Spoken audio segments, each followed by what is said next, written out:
అబ్బో ఇక్కడ కేజీ చీరలు కొంటే అర కేజీ చీరలు ఫ్రీ అంట. మంగళ్య షాపింగ్ మాల్, కేజీల్లో సేల్, టన్నుల్లో ఆనందం. మీరేం చేశారని అడిగాడు. అయితే అప్పటికి మేము మా ఒక చిన్న అచీవ్మెంట్ ఏముందంటే మేమిద్దరము ఇక్కడ ఇమ్రాన్ ఖాన్ అని చాలా పెద్ద కొరియోగ్రాఫర్ ఉండేవారు, ఆయన ఫ్యాషన్ కొరియోగ్రాఫర్. అయితే ఆల్రెడీ మోడల్ మేము ఇద్దరం. ప్లస్ మంచి మంచి హోటల్స్లో, స్టార్ హోటల్స్లో అక్కడ ఇక్కడ మేము షోస్ ఇస్తున్నాం. ప్లస్ అవి పేపర్స్లో పడుతున్నాయి ఫొటోస్ అవన్నీ. సో పవన్ కళ్యాణ్ గారికి ఇమ్రాన్ ఖాన్ అంటే తెలుసు. Is a very famous fashion photographer, fashion choreographer ఇక్కడ హైదరాబాద్లో. ప్లస్ అతను ఒక మోడలింగ్ ఇన్స్టిట్యూట్ రన్ చేస్తాడు. దాని నుంచి చాలామంది మోడల్స్ మన హైదరాబాద్లో చేస్తున్నారని ఆయనకు తెలుసు. ఆ నాలెడ్జ్ ఆయనకు ఉంది, అన్ని నాలెడ్జ్ ఉంటుంది ఆయన దగ్గర. ఎక్కువ బుక్స్ చదువుతారు, పేపర్ అవన్నీ చదువుతారు కాబట్టి ఆ నాలెడ్జ్ అంతా ఆయనకు బాగా ఉంటుంది. ఆధ్యాత్మికంగా అన్నీ కూడా ఆయనకు బాగా నాలెడ్జ్ ఉంది. సో అది చూడంగానే ఆయన ఓహోహో అక్కడ చేశారా మీరు అని అడిగారు. ఇప్పుడు చేస్తున్నారని అడిగాడు. సార్ చేస్తున్నానని అన్నాను. అతను ఇంకో ఫ్రెండ్ తక్షణ అతను పొట్టి శ్రీరాములు కాలేజ్లో అతను నాటకాలు అవన్నీ కూడా చేస్తున్నాడు.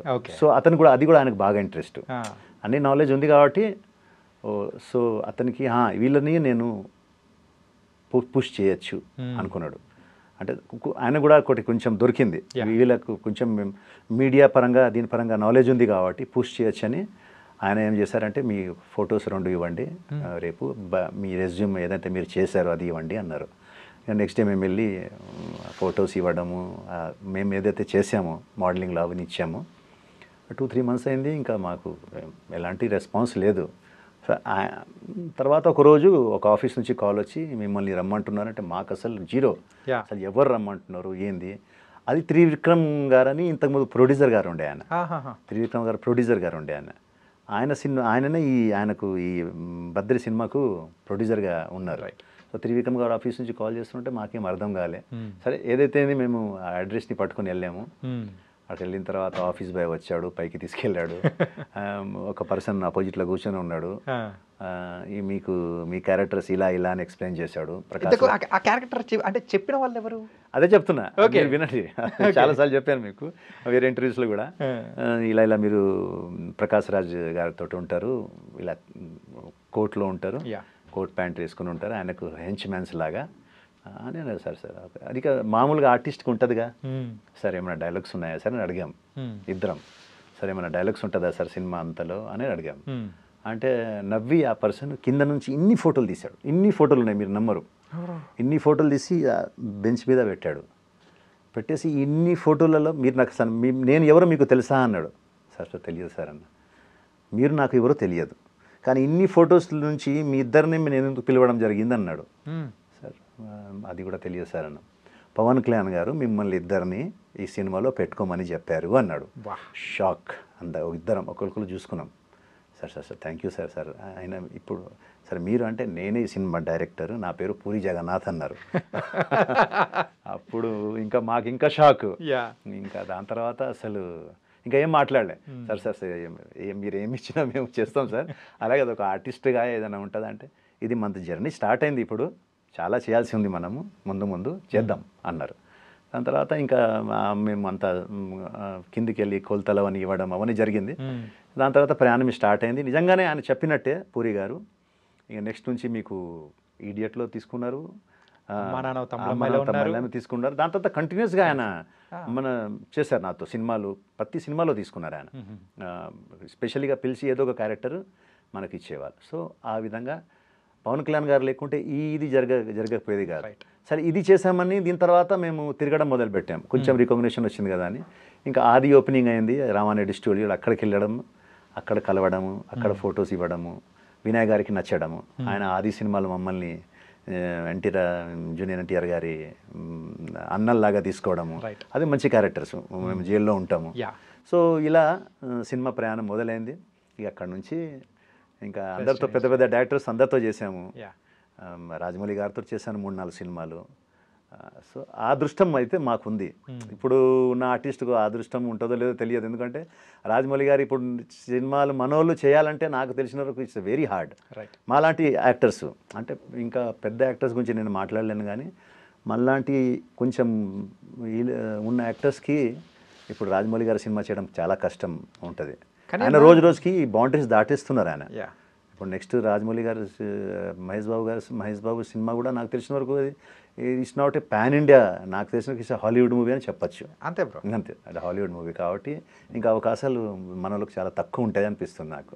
కానీ ఒక విషయంలో మీరు మాత్రం లక్కీ తెలుసా, ఏంటంటే ఇప్పుడు ప్రెసెంట్ ఇండస్ట్రీలో ద టాప్ మోస్ట్ డైరెక్టర్స్ అందరితో మ్యాక్సిమం వర్క్ చేశారు. అవునవును. కానీ అది వింటూ ఉన్నా కానీ వావ్ అనిపించేస్తుంది. అదే నేను చెప్పాను కదా మీకు, నాకు ఎలాంటి ఫిల్మ్ ఇండస్ట్రీలో ఉన్నందుకు నేను గర్వపడతా. ఎందుకంటే నాకు చాలా ఇండస్ట్రీ చాలా ఇచ్చింది నాకు. Film industry given me so much ఇచ్చింది నాకు. నేను ఇప్పుడు నాకు అది రాలేదు ఇది రాలేదు బాధపడడం, అదే యాక్చువల్గా అలా బాధపడితే నిజంగా నేను రాంగ్ అవుతా. ఓకే, నేను వెరీ మచ్ హ్యాపీ ఇంతవరకు వచ్చాను.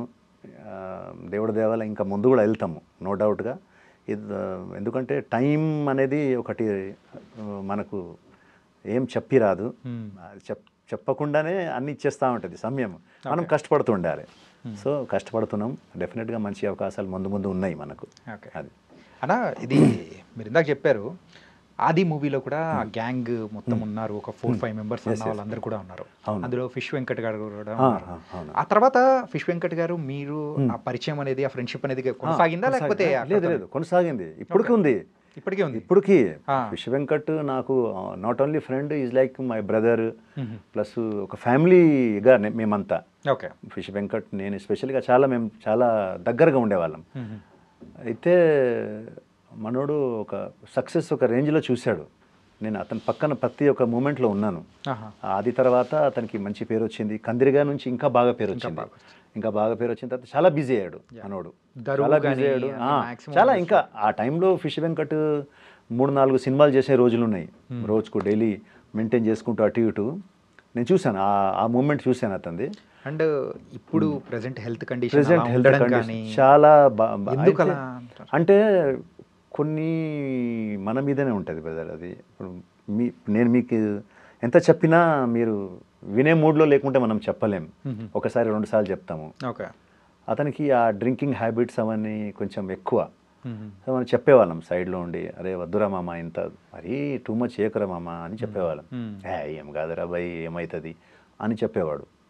అలా ఆ సక్సెస్తో మళ్ళీ డబ్బులు కూడా బాగున్నాయి, డబ్బులు ఎక్కువ వస్తున్నాయి, సర్కిల్ పెరిగింది. ఆ సర్కిల్ కూడా ఎలా పెరిగిందంటే ఓన్లీ మన హైదరాబాద్ దాకానే కాదు, అతనికి టైం దొరికిందంటే వెళ్ళిపోతాడు బండి తీసుకొని వైజాగ్, విజయనగరం, కొత్తగూడెం అని. అసలు టోటల్గా పెద్ద సర్కిల్ ఉంటుంది. ఓకే, ఎక్కడికి వెళ్ళాడంటే ఇంకా అయిపోయా, ఇంకా ఒక 3-4 రోజులు ఉండాడంటే ఇంకా ఖాళీ లేదు, ఇంకా టోటల్ డ్రింకింగే. డ్రింకింగ్ అంటే ఇక దానికి మెల్లమెల్లగా బానిస అయిపోయాడు టోటల్గా. ఇక అదేమైపోయిందంటే ఒక టైం రాగానే హెల్త్కి షుగర్ అటాక్ అవ్వడము, దాని తర్వాత స్లోగా టోటల్గా డెటరియేట్ అయింది బాడీ. ఇప్పుడు ఉన్న పొజిషన్లో ఎలా ఉందన్నా అంటే కిడ్నీ పెట్టాలంటే బాడీ సహకరించాలి. మళ్ళీ ఆ బాడీ సహకరిస్తుందా లేదా తెలియదు. డోనార్స్ రావాలి. ఆ డోనార్స్ ఎవరిస్తారు అనే మూమెంట్లో ఉంది. ఇప్పుడు కలుస్తున్నా, హాస్పిటల్స్ చేంజ్ అవుతున్నాయి.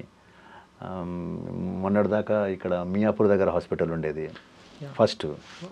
దాని తర్వాత మళ్ళీ బోడుపల్ అక్కడికి వెళ్ళాడు.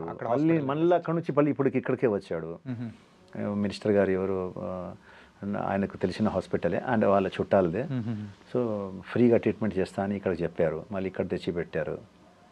కానీ పొజిషన్ మాత్రం క్రిటికల్గానే ఉంది. ఎందుకంటే అన్లెస్ అంటే డాక్టర్స్ ఏమన్నారంటే అది చేంజ్ చేస్తే కానీ ఏం చేయలేమన్నారు. అది చేంజ్ చేయాలంటే ఇప్పుడు ఎవరికో డోనార్స్ రావాలి. డోనార్స్ అంటే అంత ఈజీగా దొరకరు. కొన్ని ఫ్యామిలీకి ఇద్దామంటే ఫ్యామిలీ వాళ్ళు ఏమంటున్నారంటే వాళ్ళ పాపతో మనం మాట్లాడితే అంకుల్ మాది సెట్ కావట్లేదు అంటున్నామే. ఆయనకేమో పాజిటివ్ అట, వీళ్ళదేమో వేరే బ్లడ్ గ్రూప్స్ ఉన్నాయట. సో ఇప్పుడు ముందు ఎవడు వస్తాడు, ఇచ్చేవాడు ఎవడు? ఒకళ్ళు ఇవ్వాలన్నా ఒక డబ్బులు, ఇప్పుడు కిడ్నీస్ అంత ఈజీగా 40-50 lakhs ఖర్చు అవుతుంది కదన్నా. అంటే మీరు అన్నట్టు ఫిష్ వెంకటన్నకి చాలా పెద్ద సర్కిల్. అవును, విజయవాడ, వైజాగ్ దొరికినప్పుడల్లా ఆడ దోస్తుల్ని మీట్ అవ్వడం కానీ అట్లా అన్నీ చేశారు. కాదే ఇలాంటి సందర్భంలో కూడా అంటే అన్న అలా పొజిషన్లో ఉండడం కానీ ఆర్థిక సహాయం కోసం కానీ ఇలా చూస్తుంటే ఎంతో బాధేసింది అన్న. అదే అంటున్నాను. అంటే ఏదైనా కూడా మన మీద ఉంటుంది బ్రదర్. భగవంతుడు మనకు అన్నీ ఇస్తాడు. మీరు దాన్ని ఎలా కాపాడుకుంటారనేది మీ మీద ఉంటుంది. ఓకే. హెల్త్, మనీ, ఫ్యామిలీ అన్నీ మీకు ప్రొవైడ్ చేస్తాడు.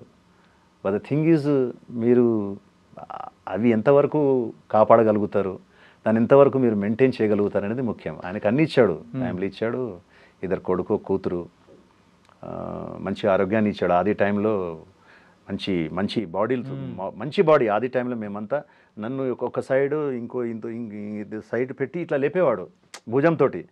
అంత గట్టి మనిషి. ఓకే. ఆ టైంలో అంత గట్టిగా ఉన్నాడు. ఇప్పుడు చూడండి, ఇప్పుడు అదే మనిషి అసలు నడవడానికి 2 అడుగులు వేయాలంటే కష్టం. సో అది చేసుకున్నది అతనే, దానికి ఎవరు కారకులు గారు. స్వయంగా ఈజ్ ద ఓన్లీ కారకుడు దానికి.